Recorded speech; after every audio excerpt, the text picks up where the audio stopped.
My name is Madison Hayes, 28 years old, and after 8 long years serving my country overseas, I was finally coming home for Christmas. 3 holidays, missed 3 years of empty chairs, and FaceTime calls that cut out at the worst moments. I'd counted down the days, packed my bags with carefully chosen gifts, and even splurged on a new dress for Christmas dinner. Then my phone buzzed. One message from my father. Christmas is better without you. Better not come. My fingers trembled as I typed just one word. Understood. Before I continue my story, let me know where you're watching from. Hit that like button and subscribe if you want to hear how 10 missed calls and a family lawyer changed everything. Growing up in Oak Ridge, Pennsylvania wasn't extraordinary, but it was mine. Our 2-story colonial house on Maple Street, with its slightly crooked mailbox, and my mother's obsessive flower beds, was where I learned what family meant, both the good and the complicated. My last truly happy Christmas before enlisting still plays in my mind like a favorite movie scene. I was 20, home from college for winter break, and the house smelled like cinnamon and pine. My mother, Kathleen, had outdone herself with decorations that year. Twinkling lights framed every window, and the tree reached so close to the ceiling that the angel on top looked like she was whispering secrets to the crown. Molding Madison, come help with these cookies, Mom called from the kitchen floor, dusting her cheeks like early snowfall. My younger sister, Amber, then 18, was already there, meticulously decorating sugar cookies with the precision of a surgeon. Everything Amber did was perfect. Her grades, her appearance, her ability to please our parents without seeming to try. Don't burn them this time, she teased, nudging me with her elbow. That was one time, I protested, tying on an apron, and Dad ate them anyway. Speaking of my father, Richard Hayes entered the kitchen at that moment, carrying another box of decorations from the attic. At 53, he still looked like the college football player he once was, broad-shouldered and imposing with salt and pepper hair that only made him look more distinguished. The business receipts need organizing before year-end, he said. Instead of hello, eyes finding mine immediately, you should spend some time in the office tomorrow. Madison, start learning the ropes. Hayes Hardware had been in the family for 3 generations. My grandfather built it from nothing. My father expanded it to 3 locations, and I was supposed to take it over someday. It was understood, expected, inevitable, except in my own heart. It's Christmas break, Richard. My mother intervened, her voice carrying that gentle warning tone she'd perfected over 25 years of marriage. Let the girl breathe. My brother Tyler walked in, saving me from responding. At 24, he was the peacekeeper, the one who could diffuse tension with a well-timed joke or distraction. Who wants to help me hang the porch lights? Dad's attempt last year looked like drunk spiders had a party, I'll help. I volunteered, immediately shooting him a grateful glance. Outside in the cold December air, Tyler handed me a string of lights. You can't avoid the conversation forever, he said quietly. Dad's already talking about moving you into the assistant manager position next summer. I don't want it, Ty. The words came out more forcefully than I intended. I've never wanted it. Then you need to tell him directly. I did tell him 3 days after Christmas. I sat my parents down and explained that I'd spoken with a military recruiter, that I wanted to serve my country, see the world, and use the education benefits for graduate school afterward. The silence that followed felt like a physical weight. Then my father stood up, his chair scraping against the hardwood floor. No daughter of mine is joining the military, he said, voice dangerously quiet. This conversation is over. But it wasn't over. 2 weeks later, I signed the papers. The day I left for basic training. My mother cried. Amber looked bewildered, and Tyler hugged me so tight I could barely breathe. My father didn't come to say goodbye. He'll come around. My mother assured me he just needs time. Time, as it turned out, only seemed to calcify as disappointment. During my first deployment, the letters from home grew shorter and less frequent. My mother called when she could always careful to mention that Dad was just busy at the store or working late. Amber graduated college with honors and immediately joined the family business, stepping effortlessly into the role I'd rejected. Tyler kept me most connected, sending emails with family updates and occasional photos from holidays I missed. In one Christmas picture from my 3rd year away, I noticed my father had removed the photos of me in uniform from the mantle. When I asked Tyler about it, he took 3 days to respond. Dad's going through some stuff. Don't take it personally. But how could I not? With each passing year, the distance grew. not just physically but emotionally. My mother's calls became scheduled and somewhat formal. Amber's successes were reported to me like news bulletins about a distant acquaintance. My father spoke to me only when he happened to be nearby when my mother called. His contributions limited to questions about when I'd get this military business out of my system. 8 years passed this way. 8 years of growing into a person my family didn't. No serving alongside people who became closer than blood. Missing birthdays and graduations and funerals. 8 years of trying to bridge a gap that seemed to widen no matter what I did. And still every year around December, I felt the pull of home like a physical ache. Christmas in Oakage with snow that actually stuck to the ground, and carolers who still went door to do Christmas with my mother's sugar cookies, and Tyler's terrible eggnog, and even Amber's too perfect gift-wrapping Christmas with the family that, despite everything, I still longed to be part of.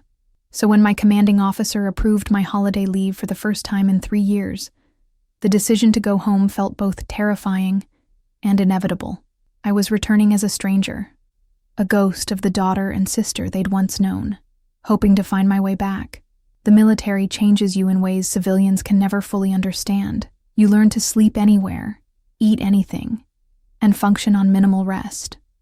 You develop an alertness that never quite turns off, and friendships forged in stress and danger that make ordinary relationships seem shallow. By comparison, Rachel Wilson became that person for me, the friend who knew my quirks, fears and strengths better than anyone back home ever had. We met during my second deployment when we shared a tent with 4 other women in the scorching desert heat. "Your dad still giving you the silent treatment?" Rachel asked one night, as we sat outside our barracks watching the sunset paint the mountains in shades of purple and gold. She was from Montana with a direct way of speaking that initially seemed harsh, but that I'd come to appreciate. It evolved into the minimal words treatment.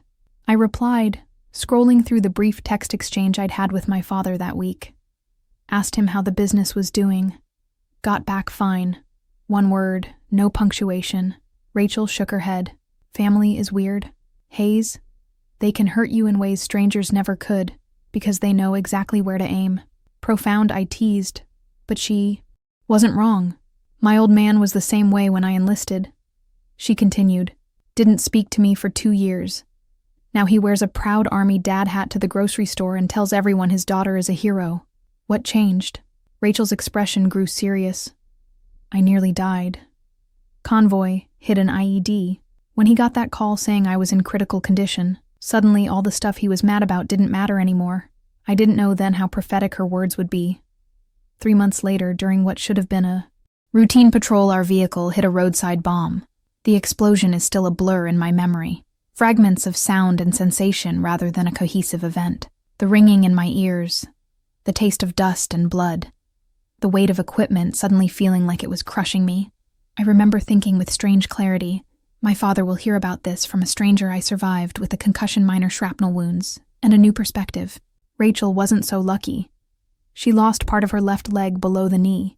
During her recovery, I spent every available moment at the military hospital, watching her struggle through pain and phantom sensations, determination hardening her face during physical therapy. "You know what I keep thinking?" she said one afternoon, sweat beading on her forehead as she worked with her new prosthetic. "All the stupid arguments, all the grudges I've held, none of it matters, not a single bit." Her words stayed with me. When my commanding officer mentioned I was eligible for discharge in 6 months if I chose not to re-enlist, the decision felt clear in a way it hadn't before. It was time to go home, time to at least try to repair what was broken. I started small, sending more frequent emails, making actual phone calls instead of just texts. My mother responded with cautious enthusiasm, as though afraid I might withdraw again if she seemed too eager. "We've missed you so much, Madison," she said. During one call, her voice catching. "The house just isn't the same without you." Amber was polite, but distant, asking surface-level questions about my life, without really engaging with the answers. Still, it was progress from the near silence of recent years. The assistant manager at the Brunswick store is leaving. She mentioned during one conversation Dad's been working overtime trying to find a replacement. I recognized the implied question and chose to sidestep it. "That sounds stressful for him. How's he handling it?"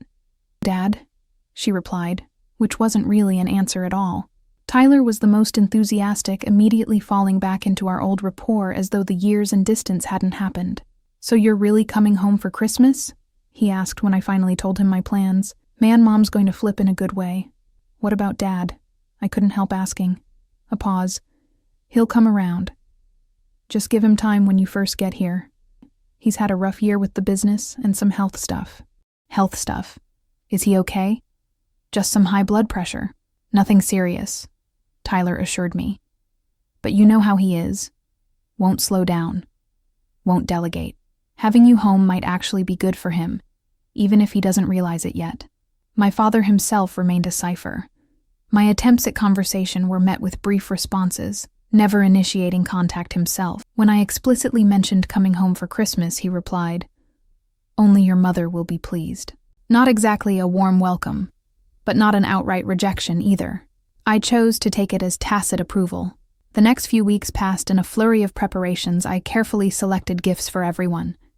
A delicate scarf for my mother in her favorite shade of blue, a collector's edition of Tyler's favorite book series, a leather portfolio for Amber embossed with her initials, for my father. After much deliberation, I chose a vintage compass I'd found in an antique shop in Germany, engraved with the words, "To, find your way home." Maybe it was too sentimental, too on the nose, but it felt right. A peace offering. When my discharge papers came through and my civilian status became official, the reality of returning home hit me full force. I was no longer First Lieutenant Hayes. I was just Madison again. The structure and purpose that had defined my life for 8 years were suddenly gone, replaced by possibilities both exciting and terrifying. Rachel helped me pack up my barracks room, sorting through 8 years of accumulated memories. And mentotos. "You're doing the right thing," she said, folding my civilian clothes with military precision. "Family's complicated, but they're still family." "What if it's too late?" I asked, voicing the fear that had been growing as my departure date approached. "What if too much has happened or not happened and we can't find our way back to each other?" Rachel stopped folding and looked me directly in the eyes. "Then you'll know you tried. And believe me, that matters. Take it from someone who almost ran out of..." The day before my flight, I called home one last time to confirm my arrival details. My mother answered, her voice warm with anticipation. "We can't wait to see you, sweetheart. I'm preparing all your favorites. That green bean casserole you always loved, and Tyler insisted I make my pecan pie. That sounds perfect. Mom, is Dad there? Can I talk to him?" A pause. "He's at the store. Honey, end-of-year inventory. But he knows you're coming tomorrow. We've got your old room already." As I hung up, I felt a familiar mixture of hope and apprehension. Tomorrow, I would be home, walking through the front door of a house that had started to feel more like a memory than a real place. Tomorrow, I would come face to face with my father for the first time in years, and we would see if there was anything left to salvage. I checked my packed bags one last time, making sure the carefully wrapped gifts were secure. The compass for my father felt suddenly heavy with significance. Would he understand what I was trying to say, or would the gesture fall flat? Like so many of my attempts at connection over the years, it was too late for second geeing. My flight was booked. My discharge was final, and my path was set. I was going home for Christmas, ready or not. "You're going to be fine," Rachel insisted, standing with me outside the airport security checkpoint. Even with her prosthetic leg, she'd insisted on driving me to the airport at an ungodly early hour. "Remember, you faced actual combat. Family dinner is nothing compared to." That I laughed, but my stomach was in knots. At least in combat, I knew who my allies were. "Call me when you land," she said, pulling me into a tight hug. "And if it gets too intense, remember you've got a standing invitation to spend New Year's with me and my chaotic family in Montana." "I might take you up on that," I replied, only half joking. The flight from Denver to Philadelphia felt both endless and too short. I spent the 3 hours alternating between nervous anticipation and attempts to distract myself with movies I couldn't focus on. When the plane finally touched down, I took a deep breath before turning on my phone. 3 text messages appeared immediately. One from Tyler. "Let me know when you land. Can pick you up if your flight's on time." One from my mother. "Safe travels, sweetheart. So excited to see you tonight." And one from Amber. "Mom's been cleaning for 3 days straight. Consider yourself warned. Nothing from my father. But that wasn't surprising. I quickly replied to Tyler that my flight had landed on schedule, and I'd take him up on the ride offer. While waiting for my luggage, I sent a group text to my family. Just landed in Philly. Can't wait to see everyone tonight. My mother and Tyler responded almost immediately with heart emojis and exclamation points. Amber sent a thumbs up again. Silence from my father. But I pushed away the disappointment. He'd never been one for texting anyway. I collected my bags and met Tyler at the arrival's curb. His familiar figure leaning against his truck, looking older and more mature than I remembered. Look what the military sent back, he teased, pulling me into a bear hug that lifted me off my feet. You got shorter. You got uglier, I retorted, falling back into our old rhythm so easily it made my chest ache. The drive home was filled with Tyler's updates about his job as a high school science teacher, stories about his students, and careful avoidance of any direct questions about our father. I let him steer the conversation content, to watch the familiar landscape pass by the window, the mall where we'd hung out as teenagers, the park where I'd learned to ride a bike, the turn onto Maple Street that meant we were almost home. Mom's been cooking since dawn, Tyler said as we pulled into the driveway. And fair warning, the house looks Christmas threw up everywhere. She's gone a little overboard this year. Because I'm coming home, I asked, trying not to sound too hopeful. Tyler's hesitation was brief but noticeable. That and well, Amber's boyfriend might be proposing on Christmas Day. Mom doesn't know. I know, but I overheard them talking, so there's a lot of excitement in the air. That's wonderful, I said, genuinely happy for my sister, despite the small paying of being outsider to such big family news. What's he like? Nathan? He's good. People works in finance, treats her well. Dad approves, which, is saying something. I nodded, reaching for my bags as Tyler parked. My phone buzzed in my pocket and I pulled it out, expecting perhaps a welcome message from my mother who'd surely heard us arrive. Instead, I saw my father's name on the screen. After days of silence, he'd finally responded to my announcement that I was coming home. My heart lifted momentarily until I read the words, "Christmas is better without you. Better not come." I stared at the screen, reading and rereading the message, certain I must be misunderstanding. The words remained unchanged, stark and unambiguous. Maddie, you okay? Tyler was standing by the truck bed watching me with concern. I couldn't find words. Instead, I handed him my phone, watching his expression change from confusion to shock to anger. This has to be a mistake, he said. But his voice lacked conviction. Maybe someone has his phone, or maybe it's a really bad joke. Is it? I asked, taking the phone back and staring at the message again. After 8 years of barely speaking to me, is it really that surprising? The hurt was immediate and overwhelming, like a physical blow. All the careful preparations, the thoughtfully chosen gifts, the rehearsed conversations, all suddenly pointless. The compass in my luggage now seemed like a sad joke. I'll go talk to him. Tyler started, but I shook my head. No, he's made himself clear.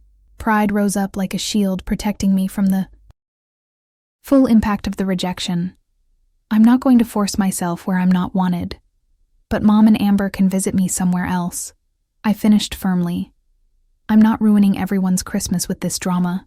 My fingers moved almost of their own accord, typing a single word in response to my father's message. Understood. Then I turned to Tyler, who looked torn between loyalty to me and the rest of the family waiting inside. I'm going to get a hotel room. Don't tell them about the message yet. Just say something. Came up, and I'll be delayed a few days. Maddie, please. I need some time.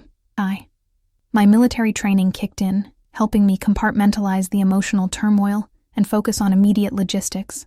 I'll call you tomorrow. I promise. But right now, I need to not be here. He argued further. Of course, offered alternatives, compromises, even suggested confronting our father immediately. But in the end, he respected my decision, helping me find a decent hotel in town and driving me there in uncomfortable silence. This isn't right, he said as I checked in. None of this is right. Welcome home, right? I tried to joke, but it fell flat. I'll call you tomorrow, Tyler. I just need tonight to process this. Alone in my sterile hotel room, the full weight of what had happened finally hit me. I'd traveled thousands of miles, left behind the only life I'd known for 8 years, all to receive the clearest possible message that I wasn't welcome in my childhood home. I unpacked just enough for the night, leaving the Christmas gifts in my suitcase. The compass for my father seemed to mock me from its carefully wrapped box. To find your way home, as if home was still a place that existed for me. That night I ordered room service I couldn't taste and watched holiday movies with the sound muted. Phone buzzed occasionally. Tyler checking in. My mother wondering why I wasn't answering her calls. Even Amber sending a confused text about my whereabouts. I responded only to Tyler, asking him to give me space and assuring him I was safe. To the others, I maintained silence, unable to figure out what to say or how to say it. Did they know about my father's message? Were they complicit in my exclusion, or innocent bystanders? The uncertainty kept me paralyzed.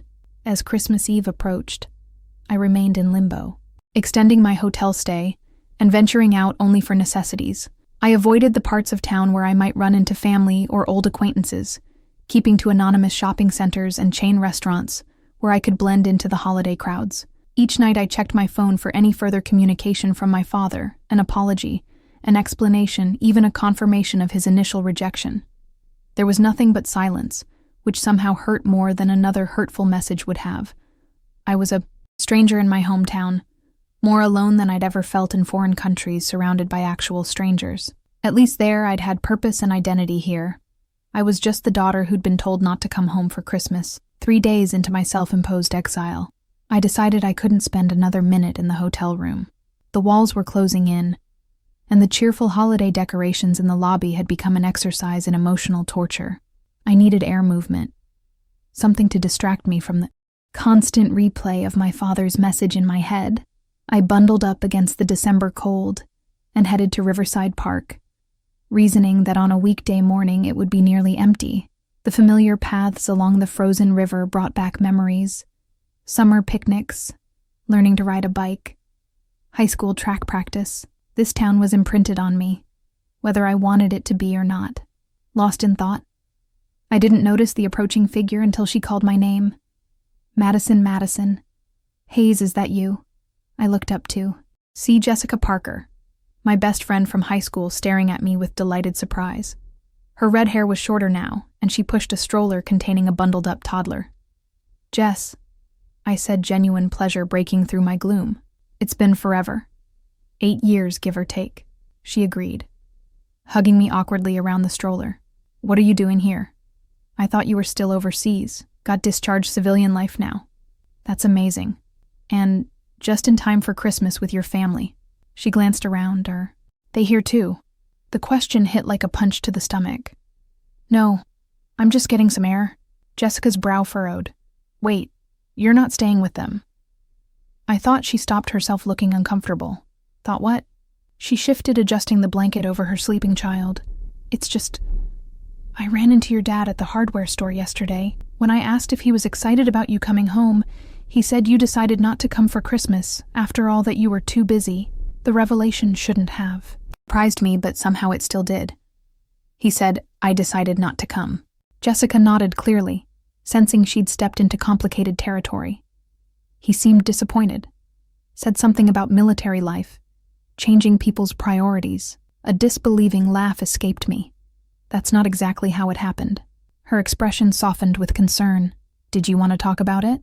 Ben's down for his nap, and I could use some adult conversation that doesn't revolve around Paw Patrol. We ended up at a coffee shop downtown.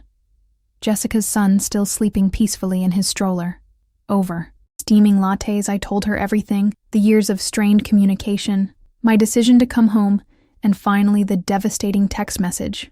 That's wow, Jessica said when I finished. I don't even know what to say. That doesn't sound like the Mr. Hayes I remember. People change, I said. But the explanation felt hollow even to me. Maybe. But this seems extreme. Has he been having problems? Health issues or something? I shrugged.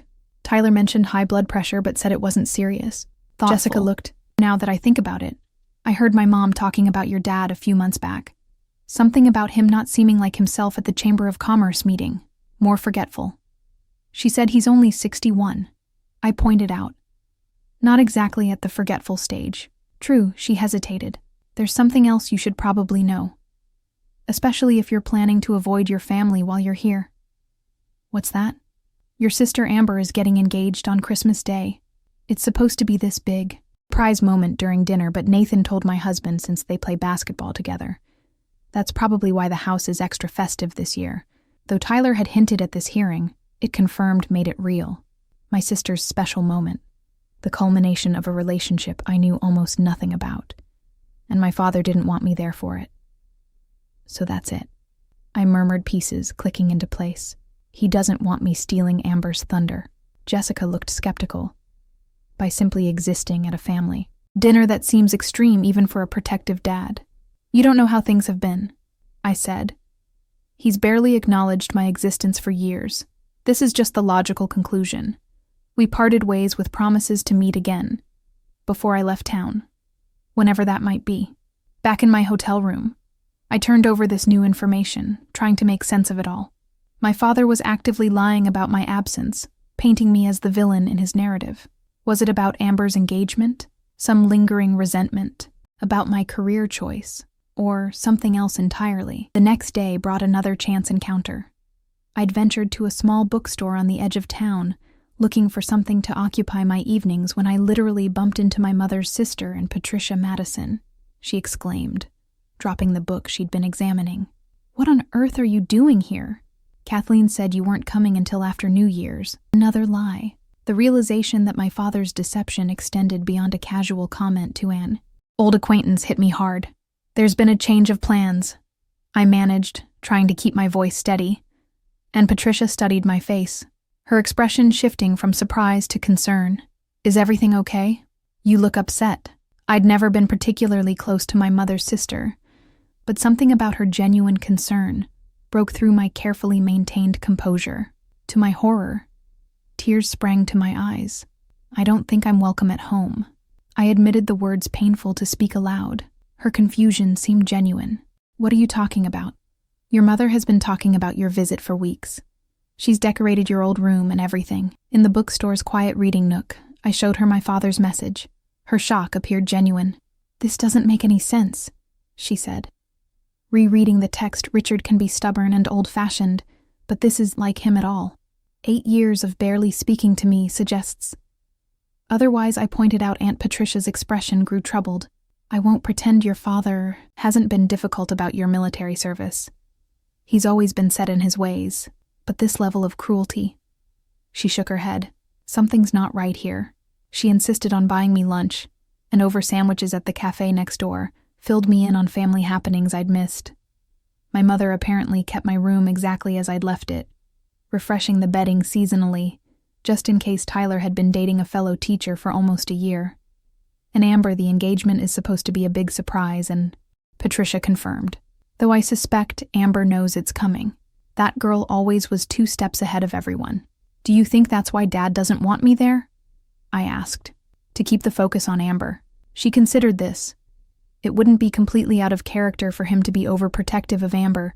She's always been his little princess. Seeing my expression, she added hastily, "But sending a message like that goes beyond playing favorites. It's deliberately hurtful."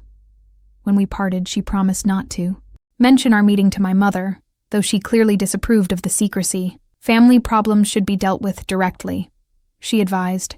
"Take it from someone who wasted years not speaking to her own sister over a misunderstanding."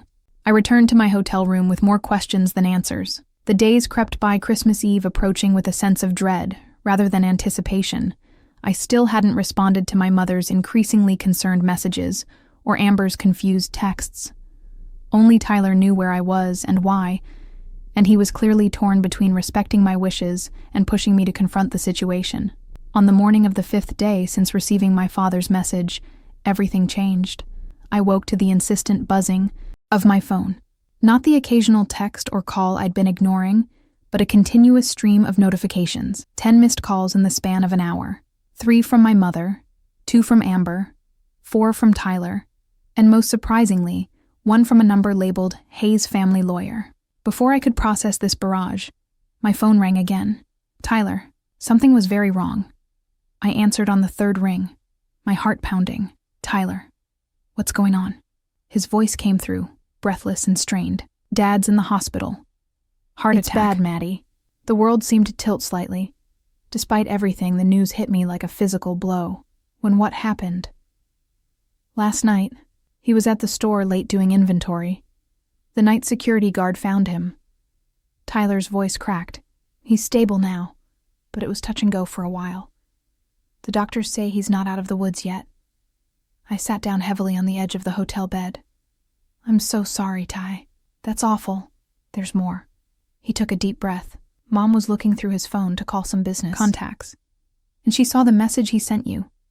We all saw it. A cold feeling spread through my chest. Oh, Maddie. He had no right to send that. No right at all. Mom is devastated, not just about Dad's health, but about what he did. We all are. I assumed you knew. I admitted that you were all in agreement about me not coming. God, no. The horror in Tyler's voice seemed genuine. How could you think that? We've been waiting for you to come home for years. But Dad has been. Tyler hesitated. Lately, he hasn't been himself. The doctors think he might have had some minor episodes before this major attack. Memory issues, personality changes. Mom's been worried about him for months, but you know how stubborn he is about seeing doctors? The revelation added another layer of complexity to an already confusing situation. So you think the message was because of his health issues? I don't know. Maybe partly Tyler sounded exhausted, but that doesn't excuse it. Nothing does. Mom's been calling you non-stop. She knows you're in town. I had to tell her after Dad's attack. She's begging you to come to the hospital. I closed my eyes, torn between the instinct to rush to my family during a crisis and the lingering hurt of my father's rejection. I don't know if I can face him right now. You don't have to see him yet. If you're not ready, he assured me. But Mom and Amber, they need you, Maddie. We all do. The sincerity in his voice broke through my defenses. Whatever issues existed between me and my father, the rest of my family was in pain. And despite 8 years of distance, they were still my family. I'll come, I said finally. Give me half an hour. The hospital waiting room was a study in tension and exhaustion. My mother sat rigidly in an uncomfortable chair. Her normally perfect appearance disheveled dark circles under her eyes. Amber paced by the window, stopping occasionally to check her phone. They both looked up when I entered, expressions changing from weariness to shock. Madison, my mother whispered, rising unsteadily to her feet. Oh, sweetheart. And then she was hugging me, her familiar perfume mingling with the antiseptic hospital smell as she clung to me like I might disappear. Over her shoulder, I saw Amber watching uncertainly, her eyes red from crying. I'm so sorry, my mother said, pulling back to look at me. So sorry about your father's message. I had no idea. None of you asked, did? It's okay, Mom, I said, automatically the words feeling hollow. It's not okay, Amber interjected, stepping forward. It was cruel and inexcusable. The vehemence in her voice surprised me. My perfect, proper sister looked genuinely angry, not at me but on my behalf. It was so unexpected that I didn't know how to respond. Tyler appeared with coffee cups for everyone, his relief at seeing me palpable. The doctors and with Dad now. They're saying the next 24 hours are critical. We settled into the uncomfortable waiting room chairs. The conversation halting and awkward at first. 8 years of distance created a chasm not easily bridged, especially under such stressful circumstances. We thought you changed your mind about coming, my mother said finally, her hands nervously shredding a tissue when you didn't arrive and didn't answer our calls. Richard said you texted that something came up with your discharge paperwork. Another lie. That's not what happened. We know that now, Amber said quietly. We saw his message to you and your response. I stared at the linoleum floor, embarrassed somehow, as though I'd been caught doing something wrong, rather than being the recipient of rejection. I didn't know what to say to any of you after that. It seemed easier to just stay away. He's been doing this for years, hasn't he? My mother's question was soft but direct. Coming between us? I looked up, confused. What do you mean? She exchanged glances with Amber and Tyler. After you left for your second deployment, your letters suddenly stopped coming regularly. Richard said, you were probably too busy with your new responsibilities to write home often. But I wrote every week. I protested and I sent emails when I could. We got maybe 1 letter a month, Amber said, and most of them were brief, impersonal. A sick feeling grew in my stomach. That's not possible. I wrote detailed letters. I asked questions about what was happening at home. I told you about my friends, my experiences, everything I could share. Tyler looked grim. Dad always collected the mail. He was always the first one home. You think he was intercepting my letters? The idea seemed so invasive, so controlling, that I could hardly process it. I don't think my mother said, her voice hardening. I know. When I was looking through his phone last night, I checked his email too. There's a folder labeled with your name. It has emails you sent us over the years. Emails we never received. The betrayal cut deep. All those years I'd thought my family was growing, distant responding, with increasing brevity to my attempts at connection. And meanwhile, my father had been actively sabotaging our communication. There's more, Amber said, her voice uncharacteristically hesitant. Last year when I was helping Dad organize the home office, I found a stack of unopened letters from you in his desk drawer. I confronted him about it, and he said they had arrived after you'd already called with the same updates, so he hadn't bothered to distribute them. I knew something wasn't right. My mother continued, anger seeping into her tone. The Madison I raised wouldn't just stop communicating with her family. But Richard always had explanations. The military was changing you. You were too busy. You'd found a new life and didn't need us anymore. And you believed him. I couldn't keep the hurt from my voice. I didn't want to. She admitted, tears filling her eyes. But he was so convincing, and when you did call, you seemed reserved, like you were holding back. Because your responses were always so formal and brief. I thought you were all pulling away from me. Tyler reached over to squeeze my hand. It was a perfect storm of misunderstanding, and Dad orchestrating it all. But why, I asked, the question that had been haunting me for years, finally spoken aloud. Why would he go to such lengths to separate me from all of you? My mother's explanation was interrupted by the arrival of a doctor, his expression professionally neutral as he approached our group. Mrs. Hayes, your husband is awake and asking for you. She stood smoothing her rumpled clothes with shaking hands. Can my children come too? The doctor hesitated. He's still very weak. Perhaps just one at a time after you. My mother turned to me, her expression resolute. Madison should go first. Panic flared in my chest. Mom, I don't think that's a good idea. He made it pretty clear he doesn't want to see me. That's exactly why you need to go. She insisted. This has gone on long enough. I looked to Tyler and Amber for support, but their expressions told me they agreed with our mother. After 8 years of manipulation and a near tragedy, it was time for a reckoning. All right. I conceded, my mouth dry with apprehension. But don't expect miracles. As I followed the doctor down the sterile hallway, I tried to prepare myself for what was coming. Would my father double down on his rejection? Would he even be lucid enough to recognize me? The beeping of monitors and antiseptic smell reminded me uncomfortably of the military hospital where I had visited during her recovery. Outside my father's room, I paused, taking a deep breath. Whatever happened next would either begin healing 8 years of hurt or confirm that some breaks couldn't be mended. Either way, I needed to face it. I pushed open the door. The man in the hospital bed barely resembled the father I remembered. Richard Hayes had always been imposing, his presence filling any room he entered.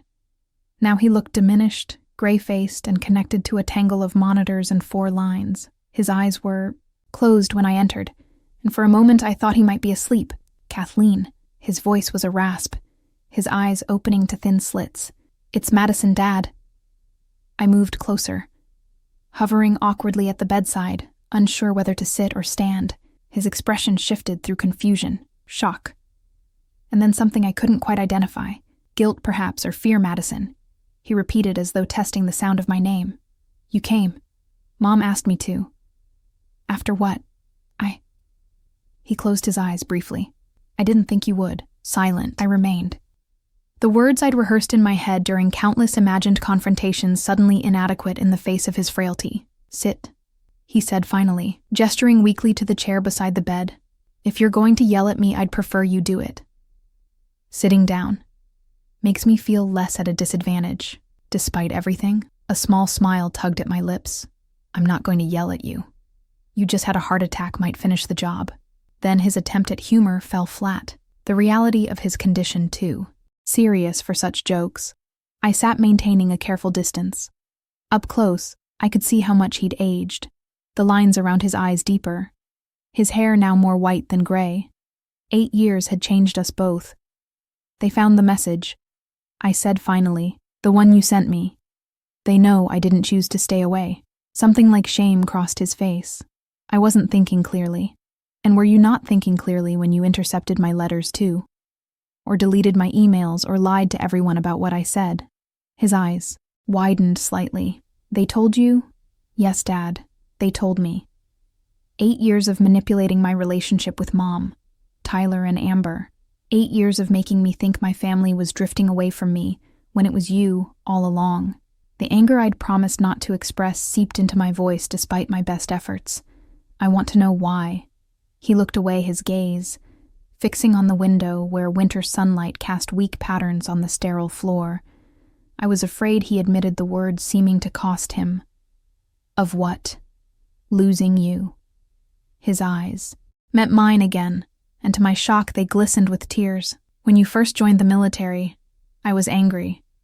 You'd rejected everything I tried to give you, the business security, a future I understood.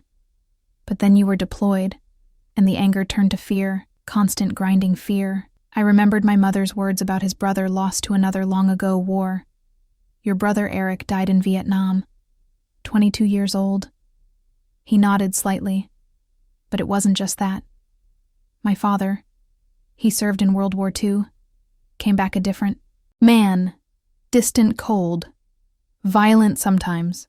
He abandoned us when I was 14, just walked out one day and never came back.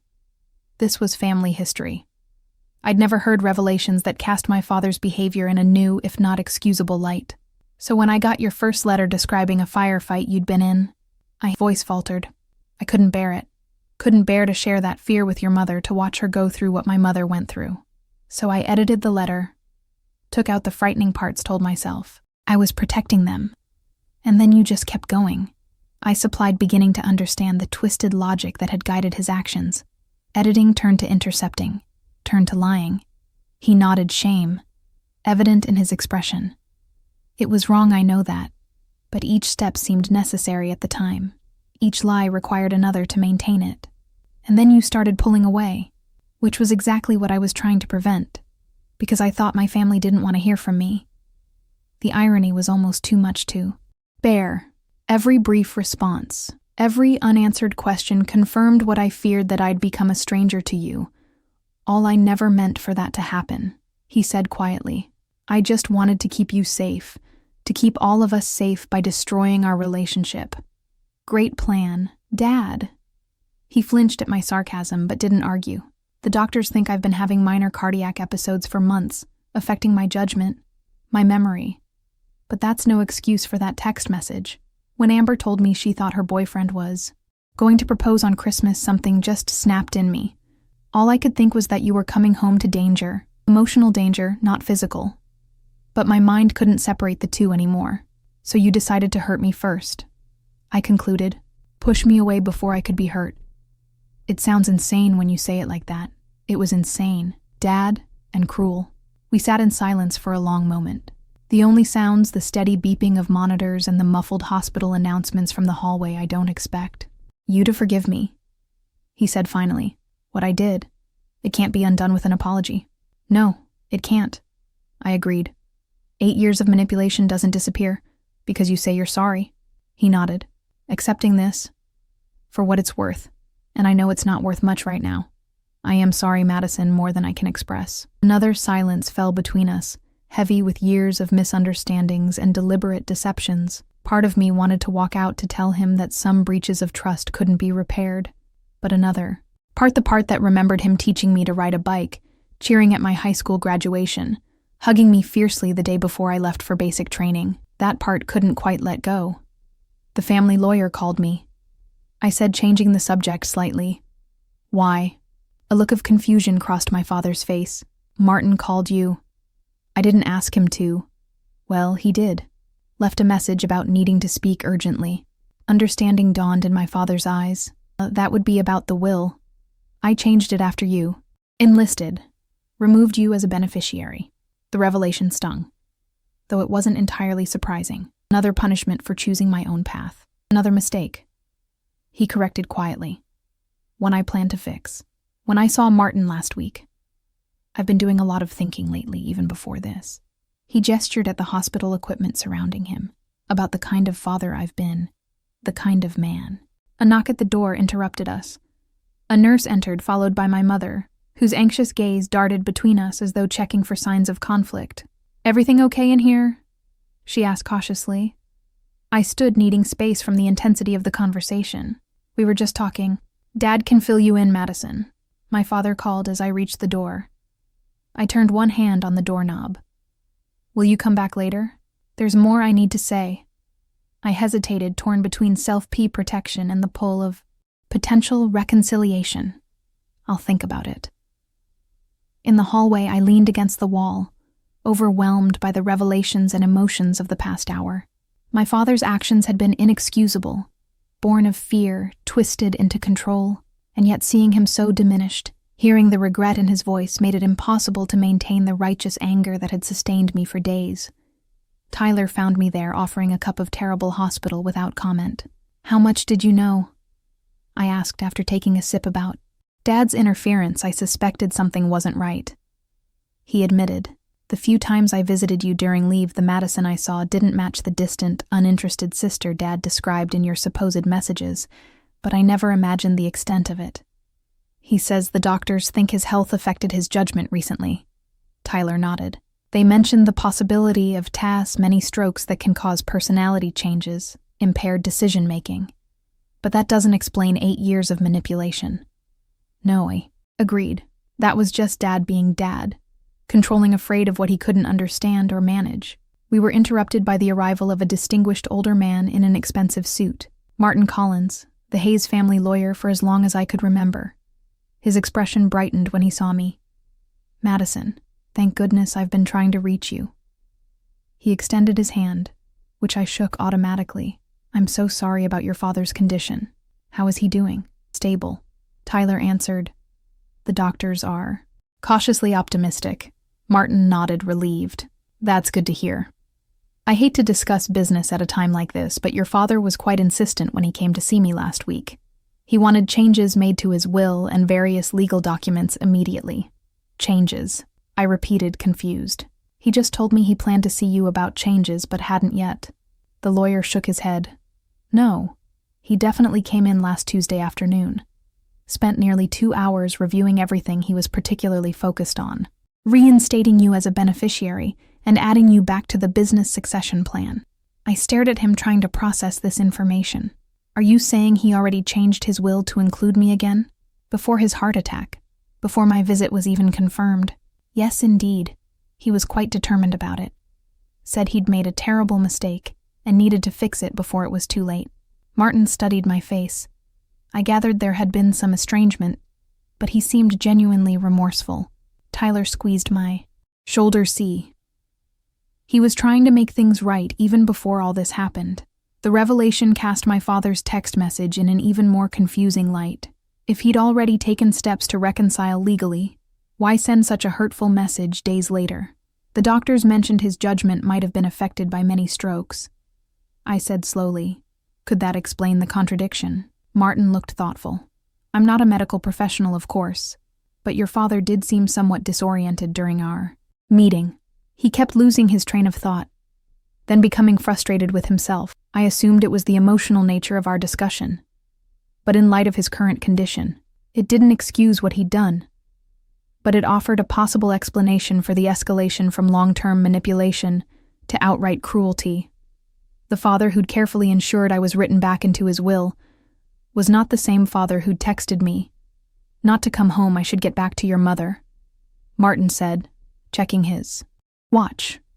"But I wanted you to know about the changes. Your father was very clear that he wanted to make amends in a legal sense, at least." As he walked away, Tyler and I exchanged looks that contained equal parts confusion, hope, and lingering hurt. "What are you thinking?"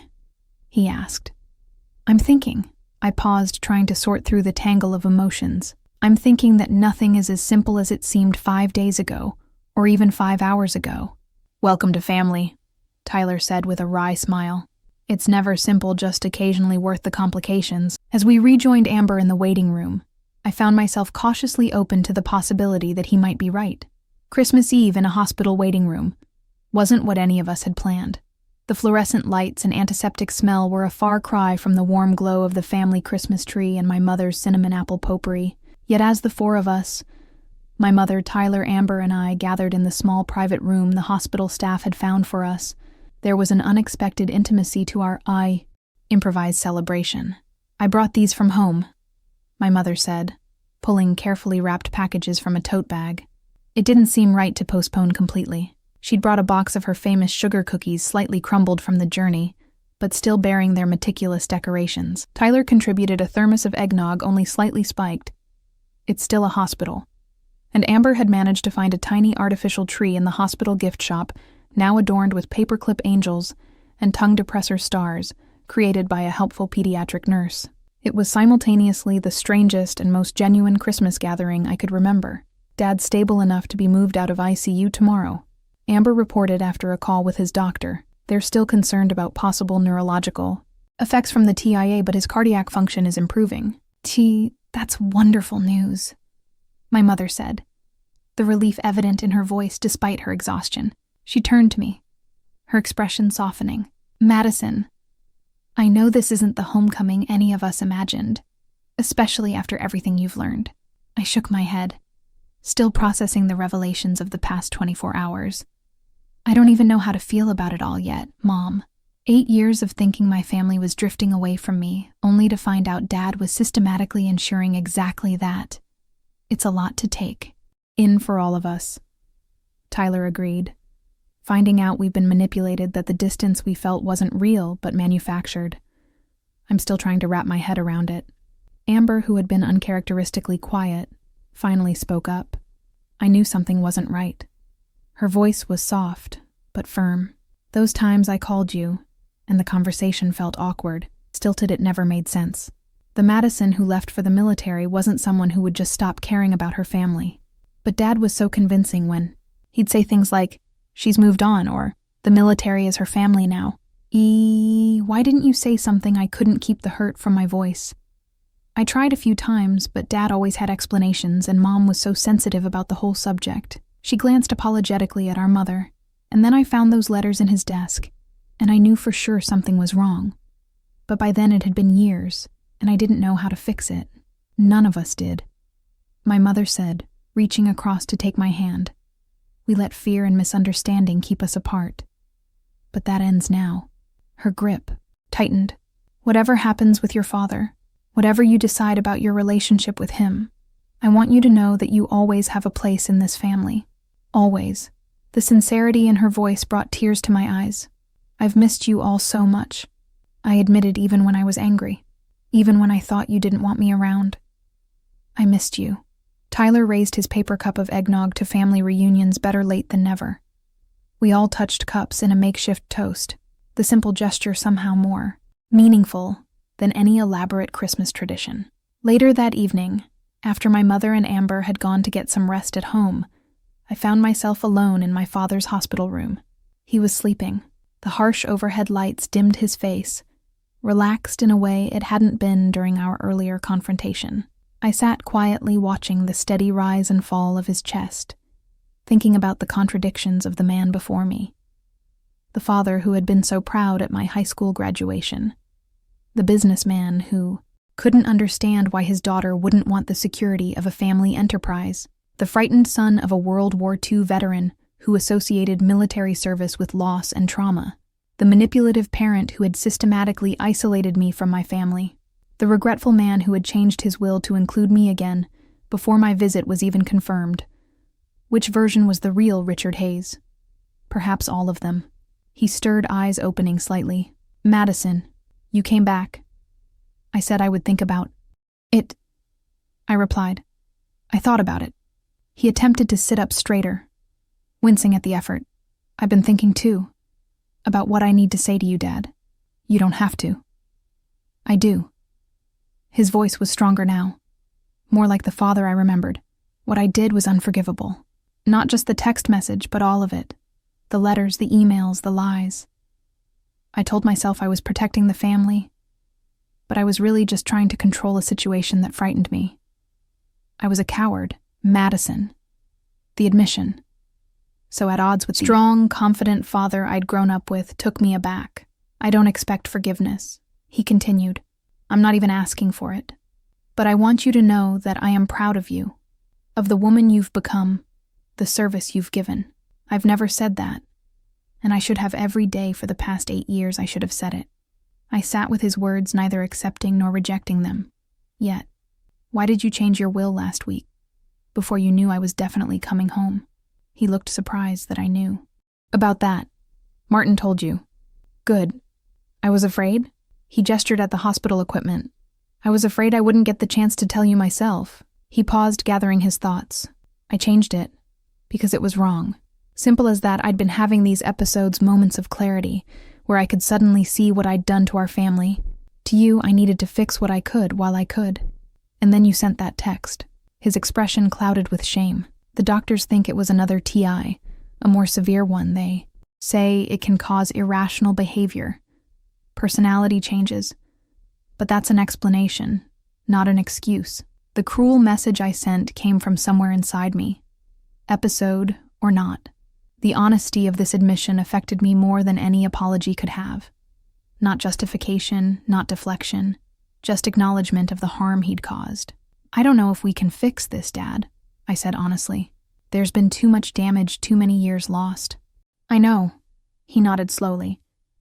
But maybe we can build something new instead, not picking up where we left off. That's impossible, but starting from here with truth between us if you're willing. It wasn't forgiveness, not yet, but it was an opening, a possibility I hadn't allowed myself to consider in the days since receiving his message. I'm staying in town for a while, I said, finally. We can talk more when you're stronger. Relief softened his features.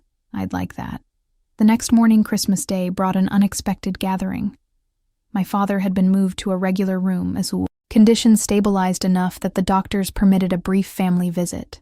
The tiny artificial tree was relocated from the waiting room to his bedside, and even Nathan Amber's boyfriend joined us. I had a whole proposal planned, he told me woefully as we arranged chairs around the hospital bed. Champagne string quartet, the works. Now I don't know whether to postpone or just go with the flow. I studied him. The nervous energy, the way he kept touching the pocket of his jacket, where a ring box surely waited. My sister has never cared about the fancy stuff. I advised just the substance. He smiled gratefully. You sound just like Tyler described you. When Amber entered the room, Nathan didn't hesitate. Right there in a hospital room with beeping monitors as background music and a tongue depressor Startree as witness, he dropped to one knee. This isn't how I planned it, he began, but the past few days have shown me that we can't always plan for what life brings. What matters is facing it together. He produced a ring that caught the fluorescent lighting. Amber Hayes, will you marry me? The joy on my sister's face as she accepted both proposal and ring was unmistakable. And for perhaps the first time since receiving my father's message, I felt genuinely glad I had come home even under these circumstances. I've been keeping a secret too, my mother announced after the engagement. Excitement had settled. She produced a worn envelope from her purse. Madison, this came for you years ago. Your father intercepted it. But I found it when I was looking through his desk for insurance papers. The return address showed Rachel Wilson's name, my closest friend from the military. The postmark was nearly 5 years old. She sent me something, and Dad kept it from me. The hurt was fresh all over again. Open it, my mother encouraged gently. Inside was a photograph. Rachel and me in our uniforms, arms around each other's shoulders, desert landscape stretching behind us. On the back, Rachel had written to remind you that family comes in many forms. Missing you, battle buddy. With the photo was a short letter, her familiar handwriting bringing an immediate wave of nostalgia. Hayes, I know things are rough with your family right now, You don't talk about it much, but I can tell from your face when you get those short emails from home. I want you to remember that family isn't just who you're born to. It's also who you choose to stand beside. That said, don't give up on your blood family yet. My dad and I found our way back to each other, and maybe you and yours will too. Sometimes people need time to adjust their dreams for you to match the reality of who you've become. Keep your head down out here. I've got your 6.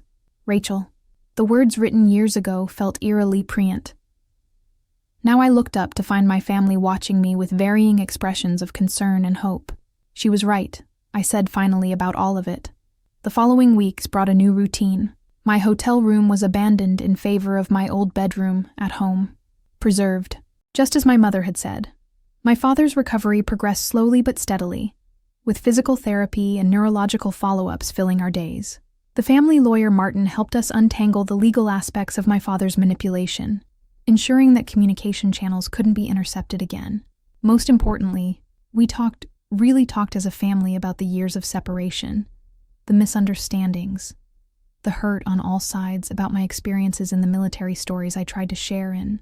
Letters that never arrived about Amber's relationship with Nathan Tyler's teaching career.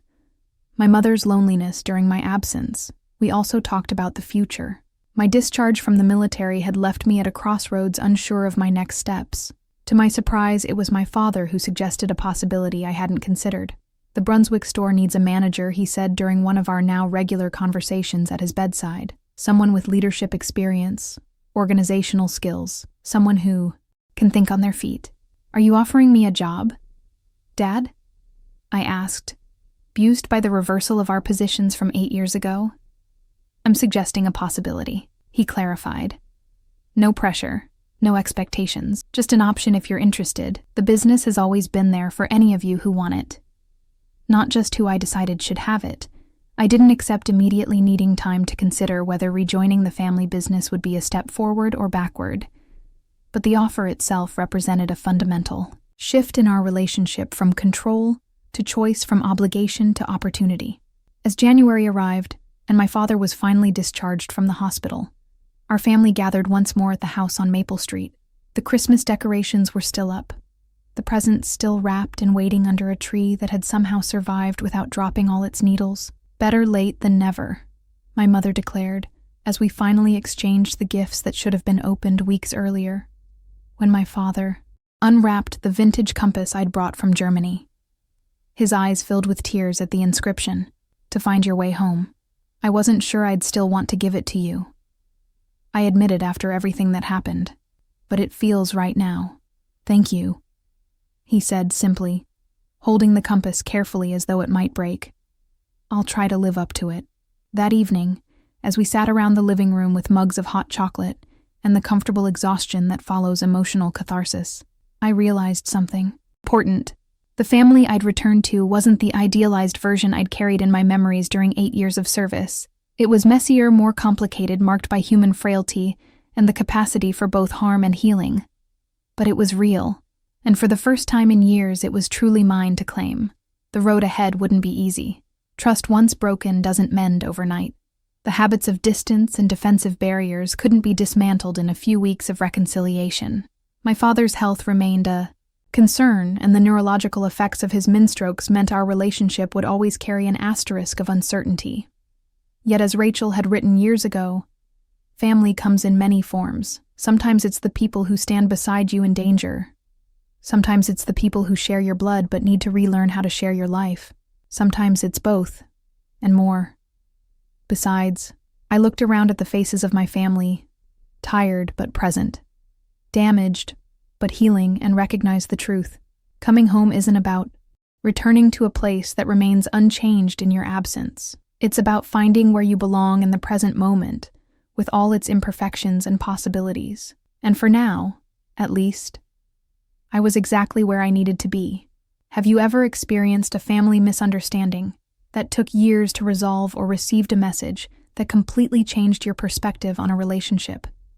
I'd love to hear your stories in the comments below. Don't forget to like this video if you found my story meaningful.